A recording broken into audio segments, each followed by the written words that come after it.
Howdy doody, people. Y'all are duty people. Not you guys. There's people who are listening to us who are duty people. I just want to recognize you. They never get recognized. Hey, everyone. Welcome to Respawn Aim Fire.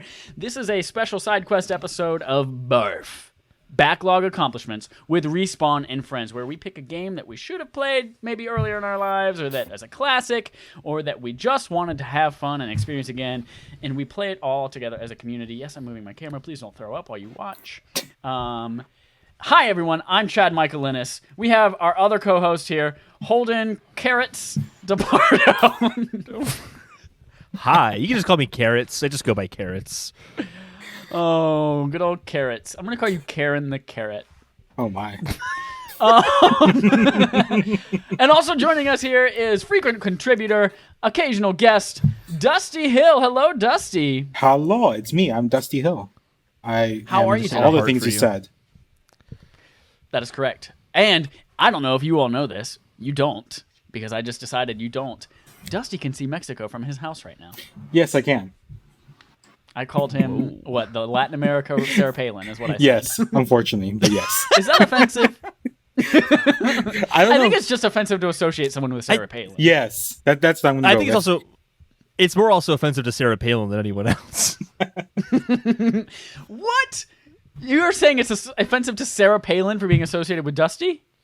Yeah, come on. No. That's like the only thing you'd remember her for is that she can see Russia from her house. She has so many amazing accomplishments, Chad. Like that book. Yeah, that book that no one can remember the name of. This to is be not clear, the I'm being Sarah Palin facetious. Holden's being fascist. We are here to talk about Resident Evil 4. Resident Evil 4. Which is a game that came out way back when. Do you guys remember the... am I saying this? Game Cubby? Game? What? Game Cubby? That's a gay bar somewhere, I'm sure. Probably. The GameCube. Originally released on the GameCube. As part of... This is something new that I didn't realize. I did not realize this was part of something called the Capcom 5. Are you familiar with the Capcom 5? No. No, I haven't heard that before. It sounds The like Capcom a terrible 5 DC comic. It does. The Capcom 5 was apparently 5 games that Capcom committed to releasing only on the GameCube. They were going to be exclusive partnerships that they made with Nintendo to be only on the GameCube. The 5 games were PN03, whatever the hell that was, Ooh. Beautiful Joe, Dead Phoenix, Resident Evil 4, and Killer 7. I had no idea that was a thing. Neither did I, and it didn't work, apparently. Apparently didn't work. Basically, they got 5 games. Nintendo was adamant they get Resident Evil 4. It's like, if we give you Resident Evil 4, we're going to give you 4 other crappy games no one cares about. We can't give you a bunch of good games. So Resident Evil 4 was announced as part of the Capcom 5. It was ported, obviously, to just about everything, including Nintendo Switch and iOS in a not comprehensive, not good version of that game. It was available on iOS for a short time. It has sold over 10 million copies across all of its platforms. Let's get into some little specific things about it. It garnered critical acclaim and was widely considered one of the best video games ever made. Mm-hmm. It won multiple Game of the Year awards, including from... hold on, I have that here. I have it from Spike Video Game Awards, so what was the VGAs and then eventually became the Game Awards. Nintendo Power gave it Game of the Year, and Game Informer gave it Game of the Year that year. It got 9.8 out of 10 on IGN. It got a 9.6 on GameSpot, 10 out of 10 on Edge Magazine. It got an A in Social Studies on OneUp.com. And it currently sits at a 96 out of 100 on Metacritic for the GameCube version, the original release version. So this game, a lot of people really, really liked. It did a lot as well. It popularized the over-the-shoulder third-person view. This was one of the very first games that ever did that, which was a departure from the standard fixed camera views of previous Resident Evils. In its first 20 days, it sold 320 copies, which was quite an accomplishment back then in 2005. It was pretty good, especially for a third-party game that was exclusive to one platform. It was then ported famously. The director of the game said he would cut off his head with a chainsaw if this game ever was on any other platform than GameCube, and less than a year after its release, it came to PlayStation 2 with new content. Yes. It's also been on more consoles than Skyrim. by like a lot. So, Yeah. Is that true? Wasn't it on the Ouya? oh yeah. I guess it has been on an extra generation of consoles that Skyrim was not on. But it did not come to Alexa. Resident Evil 4 is not playable on Alexa. Damn. But Skyrim also wasn't playable on mobile, and Resident Evil 4 was. Ah, nailed it. So it sold really well. People really liked it. And get this. It is... Oh, I don't know if this actually still holds up. At the time of Wikipedia existing in this article, it is the second best-selling Resident Evil game. But Only it does second. hold the record in the 2012 Guinness World Records Gamers Edition of being the best-selling survival horror game. So there's a little bit about Resident Evil 4 and its history. I would love to talk about our history with Resident Evil 4 briefly, and then get into what we thought of the game, etc., etc. Dusty, as the guest, Yes. first tell me what kind of cool stuff that you do, because you do a lot of really cool stuff, and I totally forgot to throw it to you at the beginning of this podcast to do that. It's okay. So take a pause from Resident Evil. Tell us about yourself, your podcasts, etc., please. Yeah, so Dusty Hill, Dust letter E Hill, Dustin Extra Hill. I run currently Shouting in Place, which is a podcast that lets you shout into the void, no, nothing will shout back, which the long and short of it is I have really awesome people on almost every week. Missed this week, a lot of stuff, moving on. And we talk about just stuff that primarily what we've been doing during quarantine, but it's also now gone to like just new hobbies we're doing, stuff that we've been keeping busy with, how we're just dealing with the whole world situation right now, which is a whole other bag of beans. But yeah, with that, I'm also doing really cool fundraisers every month. First month was just mine for Doctors Without Borders. That one did fantastic. Last month had the fantastic pleasure of doing a collab with Difficulty Class with Trevor and Ali. We did that for 2 fundraisers. It was Black Table Artists and Brain Fart, Color of Change. Both crushed $100 goal for both different shirts. And this week, this week, but also this month, we're doing one with Respawning Fire. We're raising That's money us. for Extra Life, which is another cool thing. Yeah. How do you got a find so charcoal much gray time shirt. to Very be such a excited. good person? And and how do you do it all?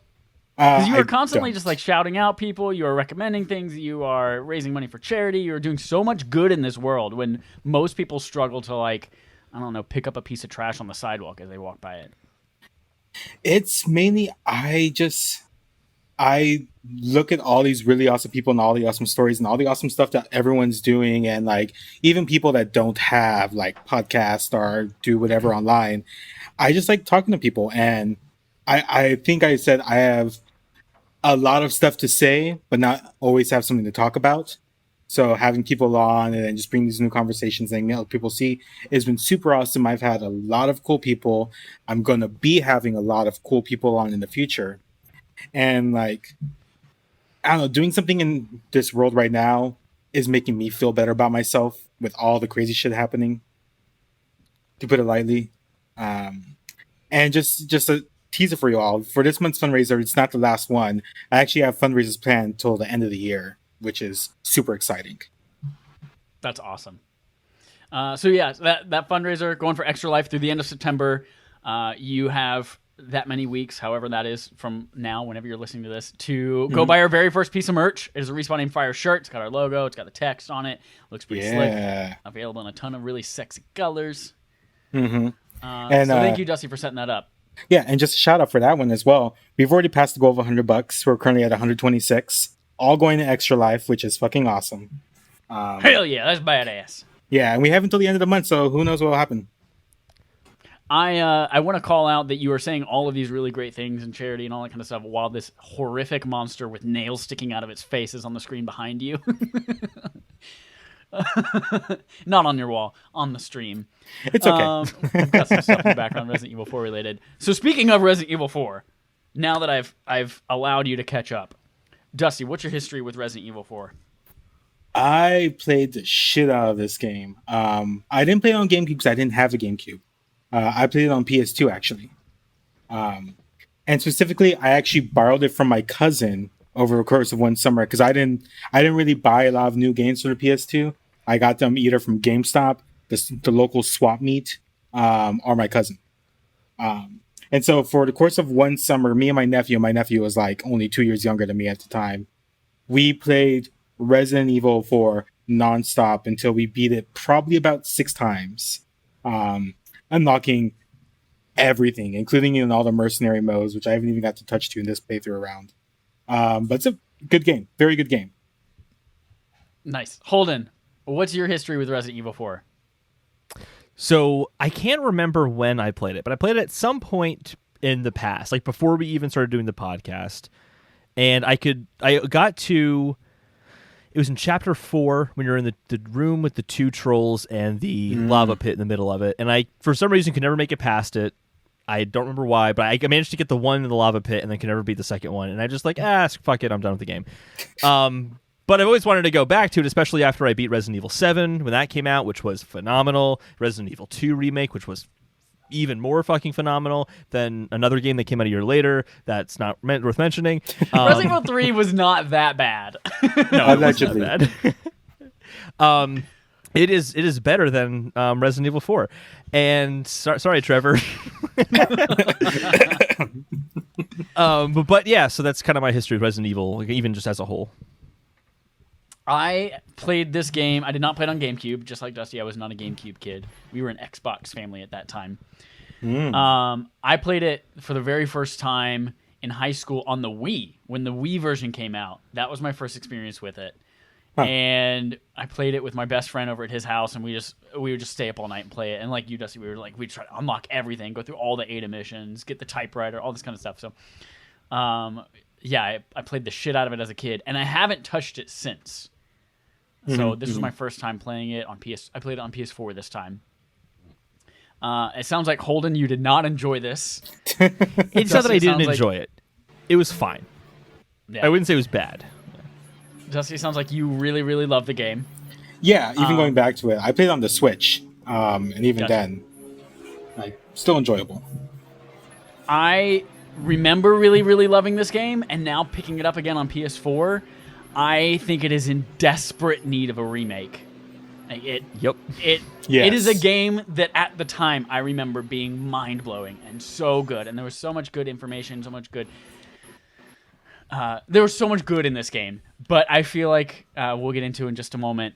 There are so many things holding you back that are fighting against you this entire game, and I did not realize how lucky I was to play it on Wii with pointer controls for the very first time, coming to it with the DualShock, and it was a struggle.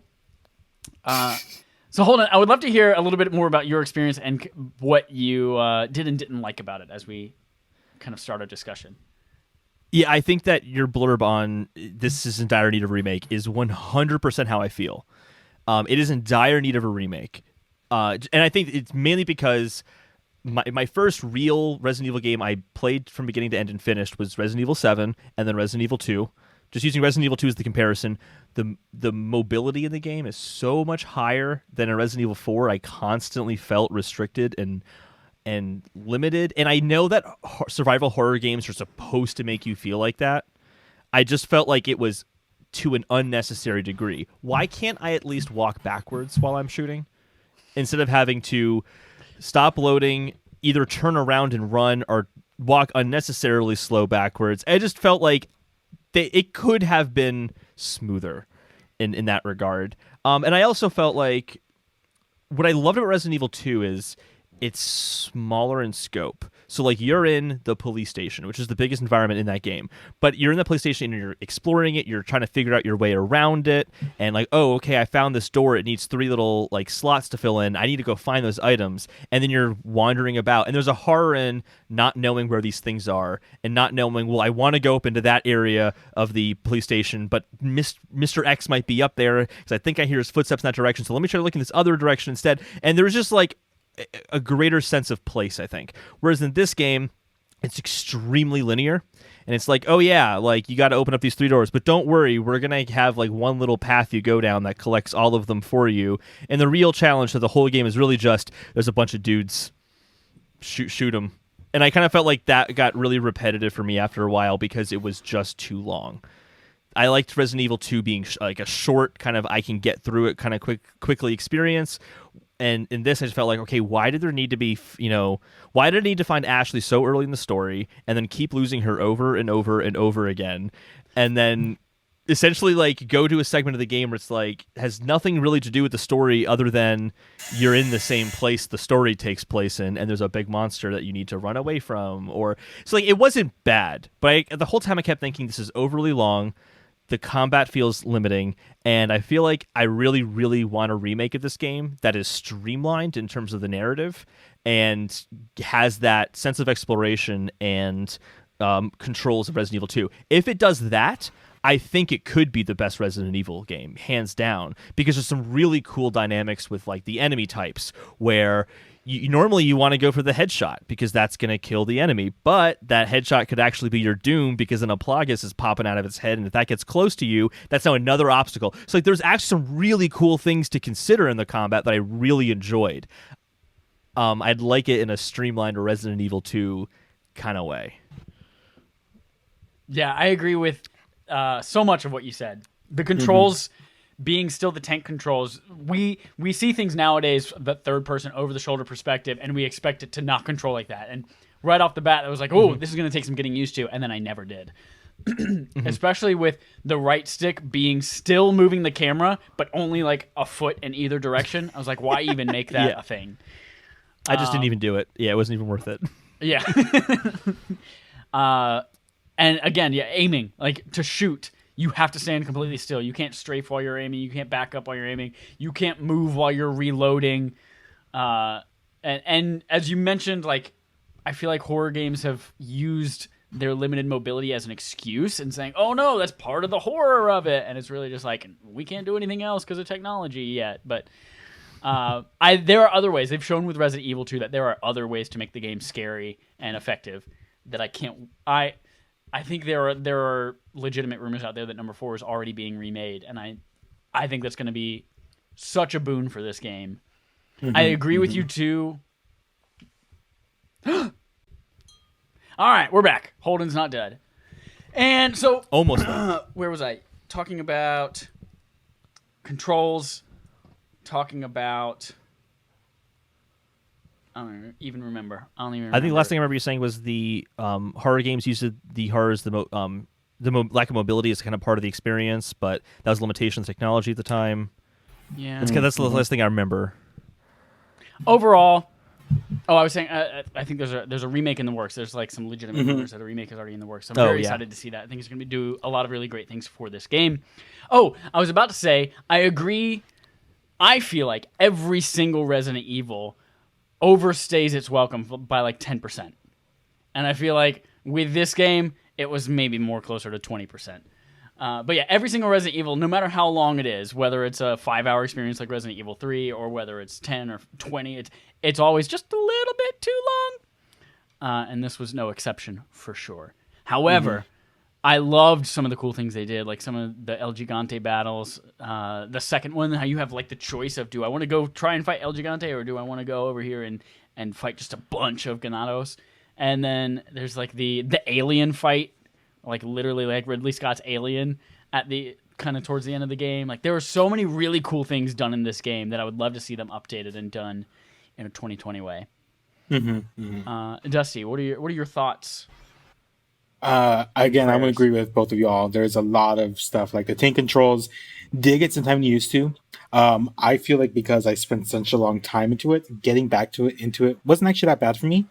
But I did feel like when I was playing it after like recently just playing Resident Evil 2 and also recently playing Resident Evil 6, which don't want to recommend that, but at least having the mobility of actually moving around, like okay, like I was under the impression like, okay, I think a remake's not necessary when playing this again. It's like, no, I want a remake. I wanted them to redo this combat, and like redo it, because being able like to just stay in one spot, which I didn't really like. I get why they did it at the time, but now it's like it's not necessary. But I did, all in all, really enjoy the playthrough of the game again. Like it is, I'm with you, Chad. It's a bit 20% maybe too long. Like the whole castle part, I remember, is such a fucking slog. Especially because the entire castle part is nothing but an escort mission. Yeah, Everyone knows honestly. escort missions are not fun. And then like for some reason you get to control Ashley for like 10 minutes and then like you don't do it again for the rest of the game. And that part, like you in professional mode, which I'm doing a second playthrough, the people chasing you, you can't even kill them by throwing the lanterns at them because you don't have enough lanterns. Anyways, I really enjoy it because there's all these little things in Resident Evil 4 where you could go back, and if you actually like, it's linear, but if you go explore around, there's so many hidden things, so you could like upgrade all your weapons and get all the cool weapons. And like in the castle, if you actually go back, you get a free broken butterfly once you get Ashley, and that gun is like the best gun of the game, hands down. And going through and finding all these hidden pathways to get like extra gold, extra like treasures that you have to combine and find all of them. And I really did like this, how this game set up. Like you could go through so much of this game without fighting shit. Like you could go through and just fight the bosses, but it rewards you for doing all that extra shit. Like the El Gigante fight, when you're in the lava room, you could drop one in the lava pit, but you don't get that gold. You don't get like that 30,000 gold that you get from killing one of them. And with that, like, you know, I want to upgrade my Red 9 all the way, so it's like boss. So upgrade the TMP and, you know, upgrade my thing. Like, I really enjoy going through this because it reminded me of like when I was playing, like a huge nostalgia factor, I guess. But I could see this only being improved with the remake, and I would love that so much. Like, I truly enjoy this game. Yeah, it's like the remake is going to be good too because it's so close to there. Like the little things that need to get fixed are things that are very obvious by today's standards that I think the remake can only be incredible. I can't see. I would think it'd be more on par with Resident Evil 2 remake than Resident Evil 3 remake in terms of the excitement and the just the overall level of what's the word I'm looking for? I'm drawing a blank. People are just going to love it just as much, I feel like, in the aftermath when it's released. I have a question for you, Holden. Yeah. What weapons did you use throughout the game? So I used 4 weapons primarily. I used the shotgun, the handgun, the rifle, and then at the very end of the game, I got the butterfly, whatever that one was called. Yeah. And because I'd saved up, I had 40 Magnum bullets by the time I got to the final boss, so like, I just massacred him. Did you stick with the choice. entry level of all of those things, or did you get like better versions of them? Oh, I leveled them up and I enhanced them. Mostly, but did you get like the firepower first? Did you stick with the handgun, or did you eventually upgrade to the Red 9 and then? Nope, handgun, and just leveled up the handgun. Really? Wow. I figured I would have. Yeah, I figured I would have rather level up the firepower and like the clip size and all that kind of stuff, and invest in that rather than buying new guns. Because I never had a really hard time with the combat. Like anytime I died, I'm like, yeah, I know what I could have done differently there. I never really felt the need to get a better gun, except when I played a little bit of one of the mercenary modes, I think Ada assignment, and she had the faster rifle where he doesn't have to cock the gun every single time. Yeah. I'm like, Semi-auto oh shit, I really should have gotten that because the main rifle, it's powerful once you level it up. Now, you can just do a headshot and take someone out instantly, but holy crap is it slow and just useless in boss fights as a result. I used the TMP was a staple for like crowd control. Oh, TMP, I had that as well. Sorry, yeah, so 5 guns. Sorry. Use that. I didn't get the original rifle, but I got the semi-auto rifle in the castle. And once I got that, I was like, I could take out all of those guys one shot each. Yeah. I ended up sticking with the Red 9 because it was a little bit more powerful. And then I saved up my Magnum bullets like Holden, and I didn't get a Magnum because my rifle was so strong until close to the end when the Killer 7 was available. And I got that and pretty much breezed through the end of the game. And then I had the pump shotgun. I did not get whatever the one after that was, which was kind of more of the mine launcher or something like that. Oh, so there's the first shotgun. There's like the riot gun, as they call it. The riot gun. And That's then what I got. Yeah. There's the one with the big like 12 gauge like thing. That's the striker. The striker. I did not get the striker. Yeah. So like I was saying, I'm actually on my professional run through, and they actually made the combat just a bit harder for this. as in like the enemies are a bit tougher and there's more of them, and they change up how the encounters work throughout the thing. Like in the castle, when you go through the door and there's like 12 people running at you, like not only that, but on the rafters or like up the stairs, there's 2 people with arrows shooting at you the whole time, which was really annoying. So I had to go back through that. Like I think that part in professional, I died 25 times in that level. But I went back and actually I switched it up because in the first playthrough I stuck with Red 9 because I remember that being my favorite. The riot gun, TMP, and then the semi-auto sniper, and then the broken butterfly once I got it. My first playthrough I forgot to go back and get it, so I'd just buy one. But that I remember I leveled that up all the way towards the end and just like destroyed the final boss with it. In professional though, I'm using the striker and I'm also using the mine thrower, and I forgot how fun the mine thrower is. Yeah. Like it actually, like if you hit someone early on, it actually kills the person you hit and explodes everyone around it. And you could just level it up and get a higher capacity. What ammo does the mine thrower use? It's its own ammo. Like once you pick it up, you start picking it up. Oh, okay. I was gonna say I don't remember ever picking up mine ammo. Yeah, it's like that's what the game does. Like it usually caters to weapons you have, unless like handgun ammo and shotgun ammo, you'll always be finding that. Yeah. But like if you have the rifle on you or the mine thrower or whatever, you'll start finding it on people you kill. Same thing with the Magnum. You start finding it more often. I really enjoyed most of the guns, but I also always had a rocket launcher on me. So I would constantly be like, all right, I gotta eat this green herb. I don't need it right now, but I'm gonna eat it because I gotta make space for my grenade launcher. Just because that made the very first El Gigante, he showed up and I just went dead. And then the second like El Indiana Gigante, Jones moment. the double El Gigantes, when they were both in the room, I just like one dead, boom, drop the other in the lava, done. Didn't even get hit once. And then fighting Salazar, when it was like the big giant tentacles, and he's like in the middle of it, boom, one to his head, and then like 3 rifle shots, he's dead. Ooh, and it was like that would have been nice. That was a tough boss for me. Yeah, I didn't get hit once in that boss either. It was great. It was so I always had a grenade launcher on me just for that because it was like it's only 30,000. By the end of the game, like 30,000 is like not too bad. So I had that. I kept looking around. Go for it. I kept looking around. So I had a bazooka too, and I kept looking around for ammo for it. I'm like, oh, that's great. I have a bazooka. That's awesome. But I'm like, I didn't understand how it worked, the mechanic of it. So I'm like, I need to say this. I'm not going to use the only bazooka shot I have.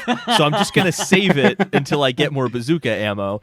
And then I get to the lava pit area where I was stuck on when the first time I played the game, and I'm like, well, I might as well use the bazooka now to get rid of one of them because it's the 4th chapter. It's time. I can use this. I've had this for like 3 chapters now. And then when it died immediately and the bazooka went away, I'm like, oh, they're like single kill like weapons, and then you have to buy it again. Mm-hmm. But I never bought one again after that because it just took up too much space. I did take one. Yeah, I've been thinking about because there's the one that you get throughout the game just naturally. So you just you can find one.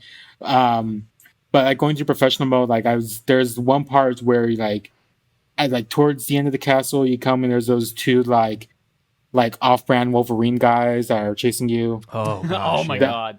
Yeah, that fight sucks. I always use my rocket launcher during that fight.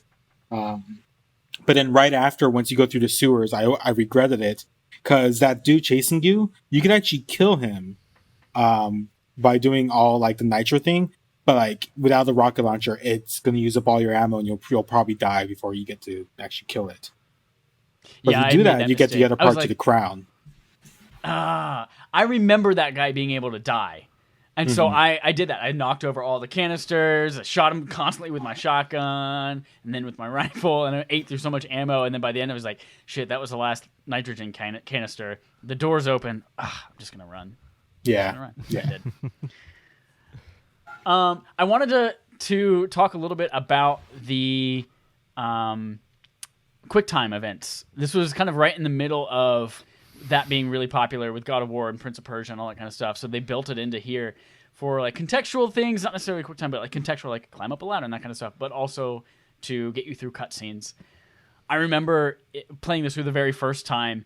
I felt exhausted by the end of it because even during cutscenes, you can't take a breath, put the controller down.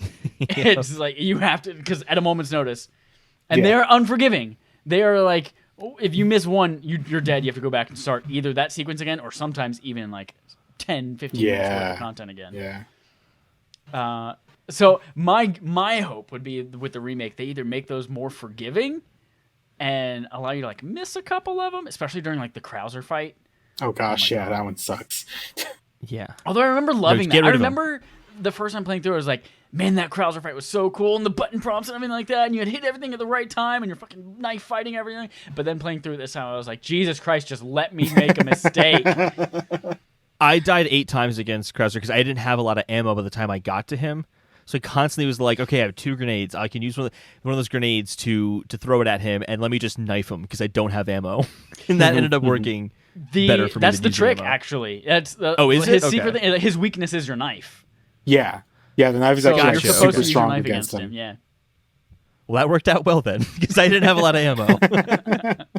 I don't think Because he's there's chasing really you around for a anything- while, and I kept shooting him down while he's chasing after me. And then at the final confrontation, I'm like, "Are you fucking kidding me? Like, there's no way. There's no way I can do this. I have 2 shotgun shells." The only thing I can remember, I remembered it because I played it a long ass time ago and remembered it from there. But the only thing I remember hearing this playthrough that even gave you any inclination that was a thing was when Leon tells Ada, "Oh, you should have brought a knife. It's better for up close encounters." Like hours before you fight Krauser. Yeah. Like, was there anything in the game that indicated that you should use a knife against Krauser? I don't think so. I mean, usually not. That's how this fucking game is. Like, once you go through the castle, like, did you know if you shoot out the kneecaps, you could suplex the people? yeah, I freaking loved that. Yeah. Wait, and- really? yeah. Oh, I like- had no idea. Yeah, and like Oh, a that's lot a of great way to times, save ammo. I would do that Mhm. all the time. If it was only like 1 or 2 guys in the room, I would just take out my handgun, pop them in the knee, run up and kick them or suplex them, whatever Yeah. the prompt was, and it would take them out without using a bunch of ammo. and it's always satisfying because a lot of times their head just explodes. Yeah. Can we talk about the head exploding for a second? Because Holden brought up a good point that these are not zombies, and everything we've been taught about zombies over the years in video games is you're supposed to aim for the head. And then with this, suddenly, if you shoot off their head sometimes, Las Plagas come out, and then they're even worse than the regular guys. But I felt like there was no rhyme or reason as to when. Sometimes I would shoot a guy in the knee, I would kick him, he'd be on the ground, and I would knife his knee, and then I would run up to him and just knife him. And as I'm knifing his legs, his head would pop off and become a Las Plagas. Or I would shoot someone in the crotch, and their head explodes and becomes Las Plagas. I felt like there was no rhyme or reason as to when that would pop out. I don't know if there is. I feel like how the game is programmed, sometimes it'll just randomly select one for them to be a Las Plagas, but a lot of times you could avoid it if you just don't do headshots. Like sometimes it'll be easier, but I know through a lot of the game, if you don't do headshots, you encounter less of them. I think what happened is you were knifing at the knees, and the Las Plagas is like in its like chest or torso kind of area, and it goes, "Oh no, it's coming from below. Let me go up top," and then it just pops the head off and comes. Yeah, That's yeah. probably what happens. I mean, obviously, that's how parasites work, yeah. Yep. especially last parasites. What were some of the most that brought a lot of challenging attention enemies? to it. That's what I loved about it. Was just the randomness to that. I think is what freaked me out the most while playing the game. It made me more cautious in each scenario than I normally would have been. I was always looking for, like, is there a barrel around? Because that's going to be more useful. Don't just go for headshots, Holden. It's not a good idea sometimes. For some enemies, you literally can't shoot them in the head because they have some sort of like helmet on or something like that. Yeah. Oh, man, you remember the guys towards the end? Like the giant ones with the hammers or the axes, I don't remember, in their hands? Those guys, and they have the armor everywhere. Straight up magnum to the dick. Boom. That or And they even the fall on the sniper ground, shot. magnum to the head, they're dead. Yeah, for me, I never found enough like magnum ammo. So a lot of the time, it was just like I was relying heavily on the sniper rifle. So my question is like for me, even this playthrough around, there's not a lot of the games that part of the game that I found scary. Like there Yeah. wasn't like Resident Evil 2 has Mr. X. Mr. X freaks me the fuck out because I'm playing and just like Absolutely. panicking the whole time. Like the only thing that gave me this kind of vibe was like the ones where you needed the thermal scope. Because they're Oh, just yeah, like with those ugly guys? and disgusting. Because you can hear them Yeah, Yeah, they just that's go- what it is. coming up. I want to talk about the sound design in a second. But yeah, those types of enemies, I like them because they change up the style a little bit. It's not like just shoot it until it dies. It's like you specifically have to aim for the Plagas in their body. But I wanted to start a conversation, like what were some of the most challenging enemies for you, or the fun ones, or the scariest ones? What were some of your favorite enemies? Mm. I think the replicators is probably my favorite, just because it was a great twist at the end of the game, where it's like, hey, everything you learned doesn't matter here, and you have to have that infrared scope and be careful. And if you don't shoot in the right place, like, you wasted a bullet, even though it hit them. Like, that was kind of a cool little twist at the end of it, especially before you get the infrared scope and you have no idea how to beat these things. You're just shooting and hoping you can run past them, but they regenerate so fast, and then they can pull you in. I was like, holy shit, this is really fucking intense. That was great. On the opposite side of that, the big brutes with the miniguns, oh yeah. they were horrible just because they were so tough. Yeah, I remember dealing with those a lot. I would say like the most unique enemy is definitely the replicators in that thing, because also like you have to put some distance between you, especially once you get to spiky dudes. Because Yeah. you're too close, they're just gonna like implode and hurt you with spikes. And like I remembered, like because I played, like I said, I played this game a lot. I remember like I needed to get that thermal scope like immediately, and I had to go find it. But then like I remember I shot one, and then there's three, and they wouldn't die. And it's like, oh shit, there's one in the back. And I have to go deal with that. And sometimes if you just like shot through, you may hit it, but a lot of times you have to like, even like shooting out its legs doesn't work, because then it got so much faster, which fucking freaked me out. Yeah. I remember doing that. I shot out its legs, and I was like, okay, cool. Let me go ahead and reload my rifle. I can do all that. I can take my time, because it's not going to... And then it just fucking crawls over me and starts eating at my legs. I was like, what the fuck? So I didn't realize you could shoot at the legs until some like diary log I found was like, oh, and you can shoot at their legs. I'm like, that makes sense. But their first one that had it on its back, I'm like, because it was the one in the lab room, you had to kill it. Yeah. It's and what I ended up doing was just bringing it over to the broken window, and I would jump over the window, and then it would fall over, and I would just try to time it right so I could shoot it right as it's laying on the ground. But I kept missing because it was so fast, just going back and forth, because I didn't even think to shoot at the leg and make it fall out that way. I kind of like the Wolverine guys. The problem with the Wolverine guys is that they were like The them blind themselves- ones? What? Yeah. The blind ones? The blind ones? Yeah, the blind ones, yeah. Okay. The problem with them, like them taking on them by themselves is fine. Like you can shoot the bells and they go to the bell and you can shoot the thing on their back. And the trick being, as long as you don't run, they don't know where you are, so you can just like walk slowly, wait for them to kind of lose you and then shoot in the back. But they were always in rooms with like 5 other guys that you have to shoot. And then you shoot. Yeah. They know exactly where you are. And that was obnoxious. That was not fun. And obviously flash grenades don't work on them, like the flashbang, because they can't see It's not shit. gonna blind them. But like them by themselves, the very first one you get in the basement, like, oh, that was kind of cool. This just hit me right now. Could you use the flashbangs to distract them though? Like they hear the pop and they run towards it. I never tried it, so I don't know. I don't know. I no, they're They just ignore. yeah. If you use the other grenades, like the incendiary grenades are a great way to like give yourself some breathing room, because you throw it and then they actually fall down. It doesn't do a shit ton of damage, but I will say those enemies on professional mode, they absolutely kicked my ass. Yeah. Because like when they run at you, like your head's gone. That's it. Even if you have like shit. 3/4 health. So I especially remember that- there are several moments of this game that are just like, before I replayed it again, that are just like burned into my... When I think Resident Evil 4, I think the swamp monster that you had to fight. I think the time that you're in the castle and they drop the cage and it's just you and that claw guy in that cage. I was like, God. fuck. I was dreading that moment the whole game going. I was like, I know this is coming sometime in this castle. I don't remember where, but I know it's coming. and the lead up to it's like so like weird, because they have to like shoot a bottle of wine for some random reason. Yeah. Yep. I kept going back and reading the placards being like, oh, it says first break bread or something like that. So I guess I shoot the bread first, then go for something else. And it never worked. Eventually just got frustrated and shot the bottle of wine. And I'm like, oh, that worked. Yeah, and like I never got that. Like even like reading back the little things, it didn't make complete sense, but whatever.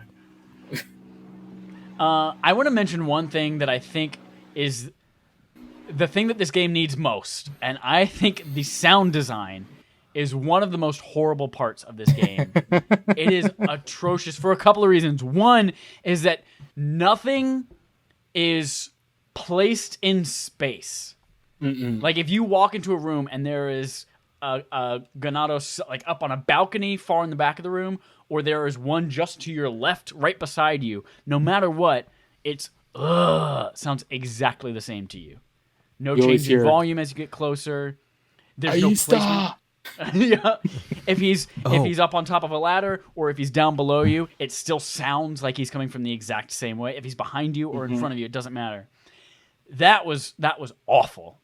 Especially when you're looking for Ashley and you just hear, Leon, help, Leon, help. It's like Jason. It's just like that, but I have no idea where it's coming from, and it turns out she's 5 rooms away from me, but it's not even her, it's a stupid monitor. She's yelling through the monitor. I also and found then also the replicators. You like, there's one room I walked into, and I heard a replicator, and I'm like, okay, there's a bunch of cages in this room. Is it in this cage? Is it in that cage? Like, nope, it's on the complete opposite side of this really long hallway, and I would have had no idea. Mm-hmm. They also, 5, the way next that gen. the way that they cycle through the utterances, like sometimes in a like in part of the village, there will be one guy left somewhere, and I can't hear him or I can't see him. I'm looking for him, but he will just cycle through different Ganato's utterances. So it'll be like just going ugh, and then there'll be another person's voice that goes ow, but it's the same exact guy, it's the same enemy, and it just sounds like 5 different people. And it's like, well, then I was like, okay, there's a whole room of them somewhere. I gotta make sure I get like my shotgun out or something. And it's just one dude throwing an axe on a hill. Yeah. That I think is the biggest thing that needs to be changed or updated, aside from the controls. It's just they gotta fix that sound. If they gave it the Resident Evil 2 sound design, that would make this game so much better. Well, also, I mean, at this point, it's guaranteed to be next-gen exclusive. If Resident Evil Village is going to be next-gen exclusive, so is this remake. And, man, like, with Xbox's audio kind of rework and PlayStation's audio rework, it's going to be sexy. It's going to be awesome. It's going to be so sexy. It would. I like would love to play this game next-gen just because, like, seeing it, and, like, even, I will say it doesn't look terrible for when it came out. Yeah. Like, even on the Switch, like, it doesn't look bad. To be fair, it feels like an early Switch game, like an indie Switch game with how it looks. But it wasn't that bad. Like, playing on the Switch is actually like fairly comfortable throughout the whole experience.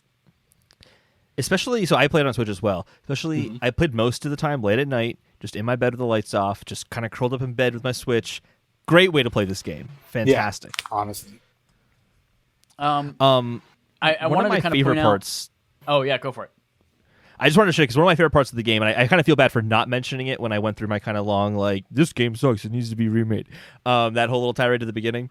Yeah. The best part about this game is the set pieces. Like, being in the house that's being overrun, like, totally memorable. That was another one of those moments that are burned in my brain. It's just like, fuck, I know there's going to be a time when I'm in this house, and I'm just going to be bombarded. Mm-hmm. Every chapter had at least one, but most had several great moments like that. And so, like, I know that contributes to the longevity of the game and kind of being overly long. Like, some of the set pieces, like, weren't necessary, but they were all still great set pieces. Like, when you're going through the different carts that are collapsing as you hit the security switches to open up a door, and then you have to make it back in time. Like, moments like that, it's like, that might not have been super relevant to the story and progress the story in a way that, like, I appreciated, but that was a really great set piece. Like, there were tons of moments of the game that I will remember, and I hope they do justice when they remake the game, which I'm sure they will. How'd you all feel about Mark dying at the end? The helicopter driver? I was laughing. I laughed so hard at that. That was like, the story is so unbelievably cheesy. Like, I died laughing at that scene because I'm just like, who's Mark? Has he been in this before? Why is Leon so upset? But the one that got me is, there's this, like, we're not going to call it the Illuminati, but it's going to be called the Los Illuminados. I wonder what they're alluding to. I have no idea. It's a total mystery. I mean, was the Illuminati, like, that being, like, played around when that game came out? I guess maybe 2005.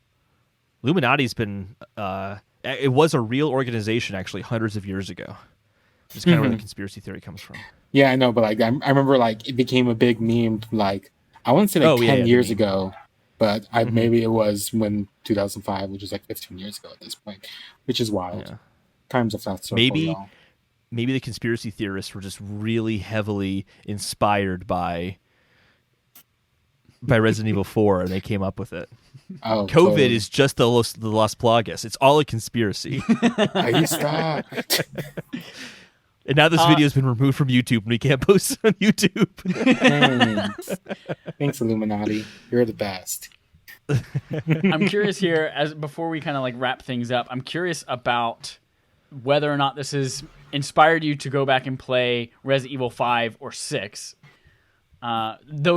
This was the first one in kind of the series of those three that starts to take more of an action rather than survival horror thing. Like Holden, you mentioned, there's not as many like puzzle-like elements. It's very straightforward, and it focuses more on being linear and a kind of a action set-piece experience rather than inventory management and ammo management, all that kind of stuff. So, like, after playing this, are you curious? Do you want to dip your toe in Resident Evil 5 or 6? I know Dusty's already played them, so I feel like this is kind of geared towards me here. Yeah, so Resident Evil 5 I'm interested in doing, because I feel like I've heard that they kind of make the mobility better. Like, you can walk backwards while shooting, I think, in Resident Evil 5. I think I've heard that before. I honestly It's been a hot minute since I played it, but I feel like they like amped up the mobility and make it a bit better. Yeah. Okay. It also has co-op multiplayer in it. Yeah, the co-op is interesting to me. Is that online? Because that would be cool. I think so. I think I remember it being online, but I could be wrong. Like I said, I haven't played it in years. I mean, it was 360, so it's not like that. Yeah. That wouldn't be unreasonable, I don't think, for the time. So I'm very interested in that aspect to it, but I know it's not going to be Resident Evil 2 style. I know that's going to go further into action. And by the time, like, I've seen reviews of Resident Evil 6, and I just don't have an interest.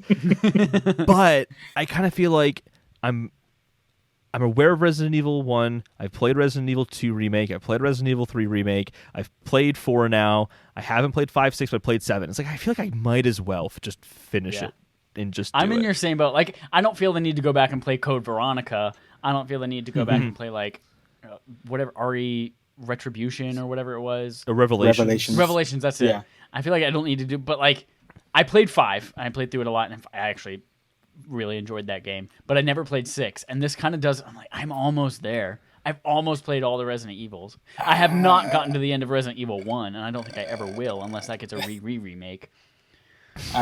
As someone who was bored and found Resident Evil 6 on sale on the Switch, let me tell you, it was interesting going further along with the Leon storyline, like playing 2 and then going through 4, and I did play a little bit more of 6 because like it's mostly like Leon throughout that. It's not good. I could see it being like how Resident Evil 5, the multiplayer actually made that game so much better. Like by itself on its own, it wasn't as good because there's a lot of things where like, okay, the other AI has to do this. Like it wasn't much of an escort because they actually did help you like fight, but you relied on it so much. 6 just takes that to another level. There's so many things where like, oh, I need to move. Okay, you need to wait for the AI to come like 30 feet away from you and get to the store so you can both put your hand on it. And the combat, just like the first 5 minutes of the game was me sitting down playing and just saying what the fuck every 30 seconds. Like that's not even an exaggeration. My partner's like, what are you playing? I'm like, I think Resident Evil, I don't know. But I could definitely see that being much more enjoyable as multiplayer. So like if you did like get it on the same system, like I have it on the Switch, and it even has an option to do matchmaking, which I didn't do because I'm not going to do that to someone else that I don't know. But that storyline did progress, and it goes even further in with the Ada stuff, which like going back and playing Resident Evil 2, like I get a bit more now.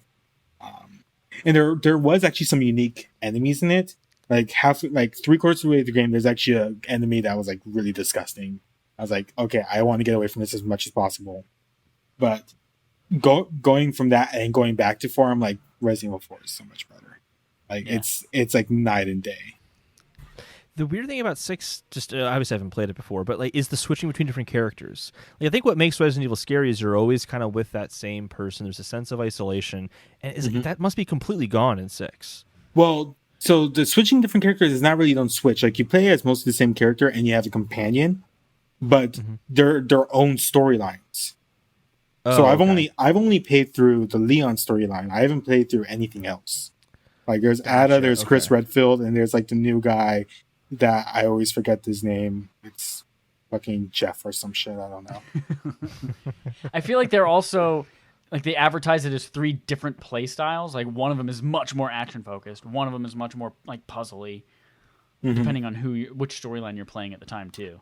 Probably. I imagine Ada's is probably story or puzzles. Chris maybe. Because I've only played through like 5 all the way through with Chris. I haven't played the other ones with him. Oh, speaking of, before we wrap up, I'm curious, Holden, whether you got the chance to play the Separate Ways starring Ada. Like there had been this like 2 storyline type of things in Resident Evil before. Like with Resident Evil 2, you could play as Jill or Leon and get different things, and then this one actually had like a completely separate second thing. But it wasn't part of the original game. It was added in the PS2 port by whatever studio ported it. Like, it wasn't the original game devs either. I played the first, 15 minutes of it. And I kind of got the gist of it. Like, you're in the village. Leon's getting chased around. Even though when you run to where he is, he's never actually there. And you never actually see him in the town. But, he's kind of there in the background. You know what's going on. And, you find the key to unlock the doors so that Leon ends up going through later on, which is kind of cool because it's how did the door become unlocked? Oh, Ada did it for you. But I kind of was just I don't know. I kind of get the gist. She was going to go for that serum, and I don't know. The story is not really the reason why I play Resident Evil games because they're completely nonsensical. There's no point. I legitimately feel like they could have just named this a completely different series and it would have been fine. This doesn't really have any connection to Resident Evil 2 and 3 for me, outside of the fact that it's Leon. And so for that reason, I'm I don't need to. Yeah, I'm almost done here. I always felt like I didn't need to play the Ada part because I'm only playing this for a story that I don't really care about. I get the game. I'm good. I get it. I'm curious about the story.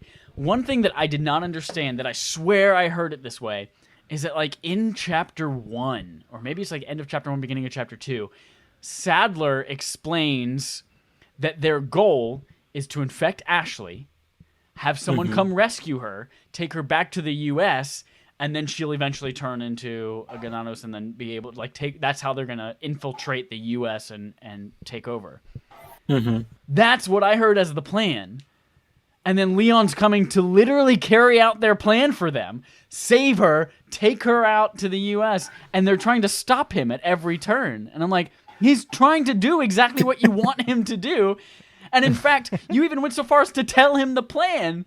So now that whenever he gets her back, he knows he's got to figure out a way to get the Plagas out of her. And it's like, you should have just, in chapter 1, let him take her and a game is over. The world ends. I think it's explained that there had to do there was a bigger part of the ritual so she could spread it more once she gets saved. Okay. And Leon kept interrupting the ritual. There's at one point where they're doing a bunch of ritualistic shit and you stop that. But even then, I don't get it. How is it going to spread faster? She's already infected with it until the part where radiation science and saves everything. And none of them have cancer, so you're okay. Yep. That was the whole part I was most confused about.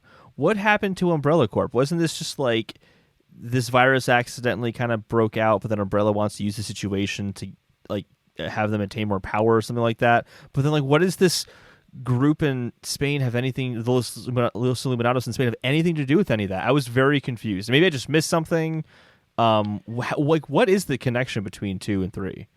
In this game, what I gathered from it is that the only connection I could see is that Krauser and Ada were hired by Wesker, and they were probably because they mentioned Wesker 2 or 3 times. I think that's explained more in the Ada story, which I didn't get a chance to play through yet. But I think that's where you find out more about Wesker, because there's also the mercenaries, and you could get those unlockable characters, right? Which is another thing. So Umbrella, I think, in the long run of all of this, doesn't really have much to do with the main story, but they have a lot to do with their little spin-off, their little offshoot of the story. Gotcha. Okay. I don't know. To be continued in Resident Evil Village, which I'm sure will be very much connected to all the other games, just all the other games have been connected. Yep. All right, we are running a little bit long. We need to get to our regularly scheduled programming of Respawn Aim Fire, this week's episode, which is 177. Thank you, Dusty, for joining us. We will see you right back here in just a few minutes for our regular episode. I would love to hear what everyone else thought about this game. Tweet at us at Respawn Aim Fire. And remember, for next month and the month after, we are playing Horizon Zero Dawn. Nice. Of Justice. Kill the Justice League. Horizon Zero Kill the Dawn Justice Dawn. Suicide Which Squad. is a coincidence because that movie is a 0 out of 10. Boom. Oof. All right. Thank you, everybody. We'll see you shortly for our regularly scheduled show. Goodbye.